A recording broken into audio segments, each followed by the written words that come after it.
দিল্লি দিল্লি দিল্লি 26/11 আপনাদের সবারই মনে আছে।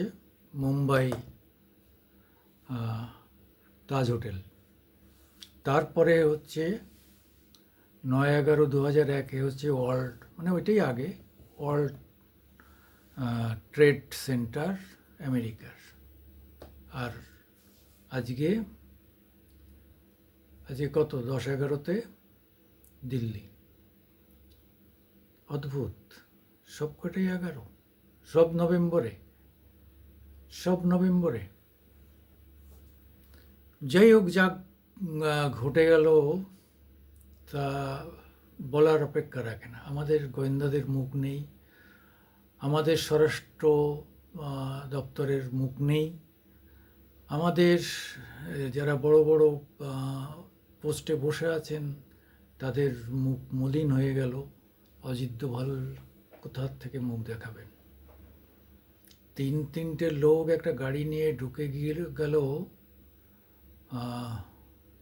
এ তো সবাই জানে, মেট্রো রেল এলাকাগুলো খুবই জনবহুল, কাজে জনবহুল এলাকায় তো সব থেকে বেশি নজরদারি থাকবে।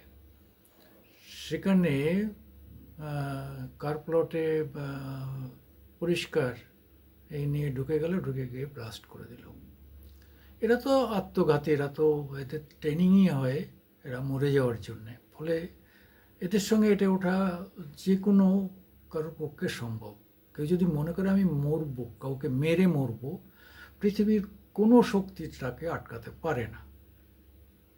কিন্তু তবুও আজকে আমাদের এআইয়ের গল্প বলি, আজকে আমাদের গোয়েন্দাদের ইন্টেলিজেন্সিয়ার কথা বলি, আমাদের ইন্টেলিজেন্স দপ্তরে বহু রকম যন্ত্রপাতি, কত কিছু এখন আছে, মেকানিক্যাল কত উন্নতি হয়েছে। তারপরেও এই যে আত্মঘাতী, আজকে এদের শেষ করা যাচ্ছে না।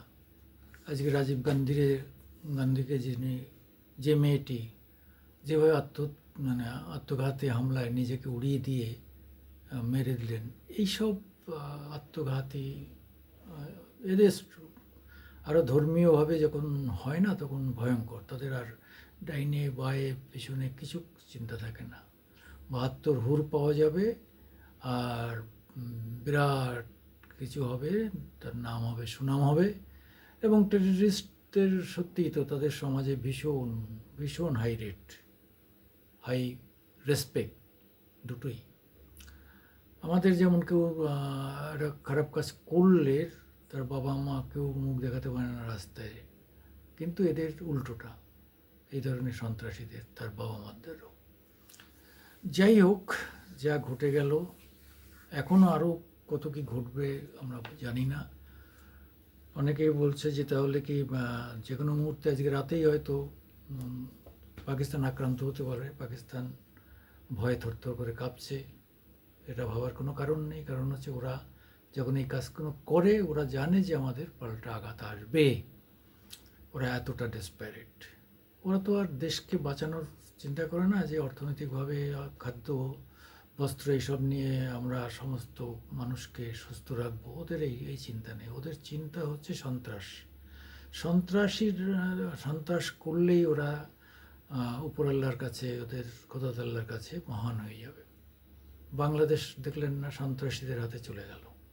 সেটা তো সোনার বাংলা, সন্ত্রাসীদের হাতে। সেখানেও আমাদের সৈন্য মোতায়েন করা হয়েছে। যে কোনো মুহূর্তে বাংলাদেশের সঙ্গেও যুদ্ধ লাগতে পারে। তবে মানে অপারেশন 2 কিন্তু দুদিক থেকে হবে, পূর্ব পশ্চিম অর্থাৎ পাকিস্তান, আবার একদিকে বাংলাদেশ, দুদিক থেকেই হবে কিন্তু আক্রমণ। সেইভাবে ভেবে কিন্তু নামতে হবে মোদি সাহেব। আমাদের